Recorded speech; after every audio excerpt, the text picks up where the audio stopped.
Hello বন্ধুরা, আমি চলে এলাম আবার নতুন আরেকটা ভিডিও নিয়ে আমাদের কালচারাল প্রোগ্রামের।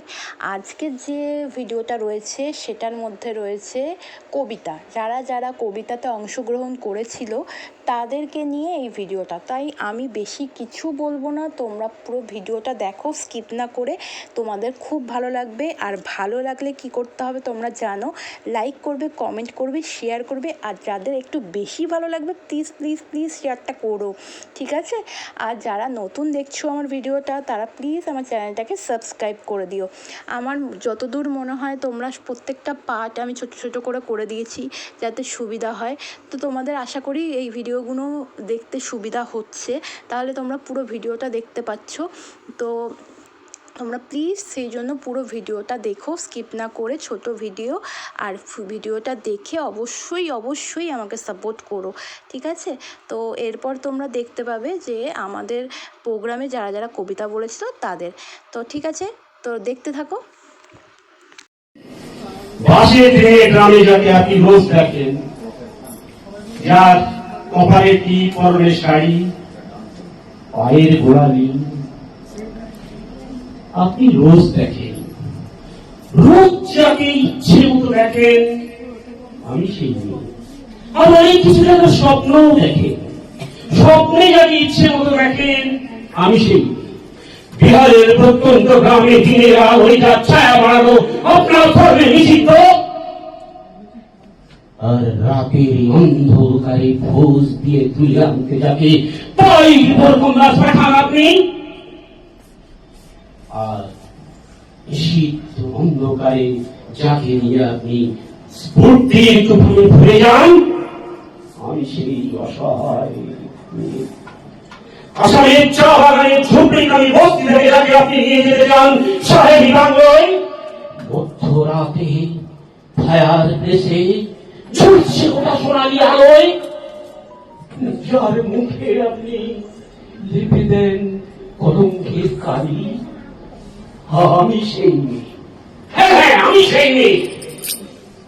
রাজস্থানের শুকনো মরুভূমি থেকে যাকে আপনি পিপাসার জল আনতে পাঠান দূরে কোন সরকারি রায় দীর্ঘ 2 মাইল থেকে বিধ্বস্ত যে রমণী যখন ঘরে ফেরে তখন তাকে আপনি বসিয়ে দেন।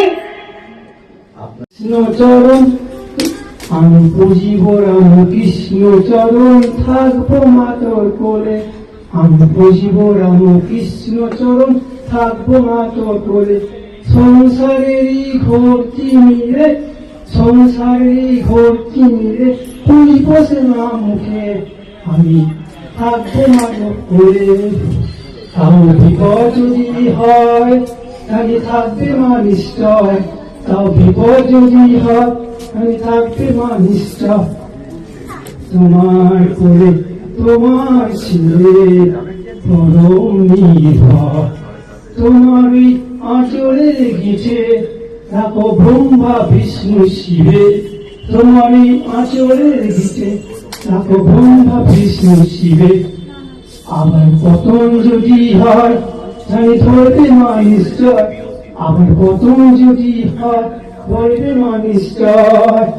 আমি পুজিব রাম কৃষ্ণচরণ থাকবো মা তোর কোলে, আমি পুজিব রাম কৃষ্ণচরণ থাকবো মা তোর কোলে। সত্যি কথা বলতে আমার কোনো রেডি ছিল না এটা। আজকে সকালে স্যার বলতে নিজে থেকে আজকে এই কাজ করতে করতে এই কবিতাটা করলাম। কবিতাটা শোনাচ্ছি, কিছু যদি ভুল হয়ে থাকে কিছু মনে করবেন না। কবিগুরু রবীন্দ্রনাথ ঠাকুরের লেখা সোনার তরী।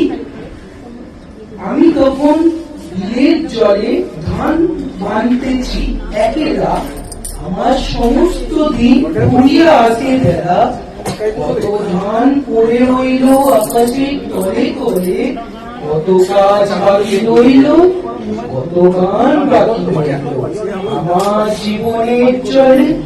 ঠিক সেই সময় দেখি নদীর পাড়ে একটি সোনার তরী ভিড় আছে।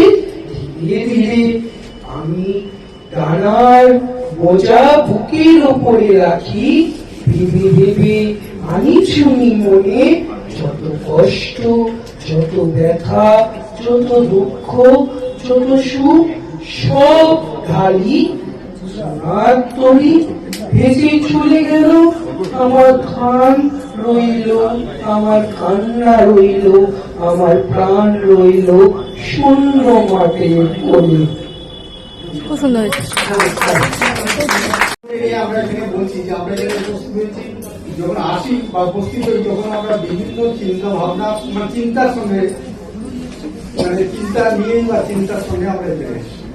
আমরা কেউ এসেছি এখানে দায়িত্ব বোধ দিয়ে বদলির জন্য, এখানে যারা কর্মচারী তারা এসছে দায়িত্ব বোধ দিয়ে, যারা এজেন্ট এসছেন তারাও এই অর্গানাইজেশনের প্রতি একটা আকর্ষণ দিয়ে অর্গানাইজেশনের প্রতি একটা শ্রদ্ধা বোধ দিয়ে আমি প্রাক্তন কর্মচারী এসেছি এর প্রতি আমার মানে আমার শ্রদ্ধা কৃতজ্ঞতা বোধ দিই।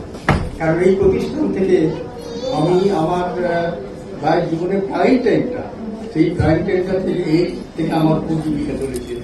আমার পরিবারের সমস্ত ছেলে যারা মানে ছেলে মেয়ে যারা সমস্ত মানুষ হয়েছে, এবং এমনকি এখনো পর্যন্ত এই কৃপায় বলা যেতে পারে এই প্রতিষ্ঠানের কৃপায় এখনো পর্যন্ত আমি আমার জীবন নির্বাহ করি। Where knowledge is free, where the world has not been broken up into fragments by narrow domestic walls, where the words come out from the depth of truth, where the tireless striving spirited arms towards perfection, where the clear stream of reason has not lost its way into dreary deserts and of pyramid, where the mind is without fear, where the mind is একটা line আছে। আচ্ছা, এরপরে আমি একটা কবিতা আবৃত্তি করছি, যেটা আমরা সবাই শুনেছি। গীতাঞ্জলি 95, যখন খেলা আমার ছিল তোমার সঙ্গে।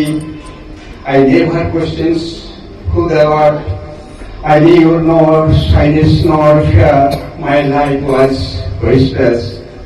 In the early morning thou called me from my sleep like my own comrade, and lead me running from glad to glad. On those days I never cared to know the meanings of the songs to me, only my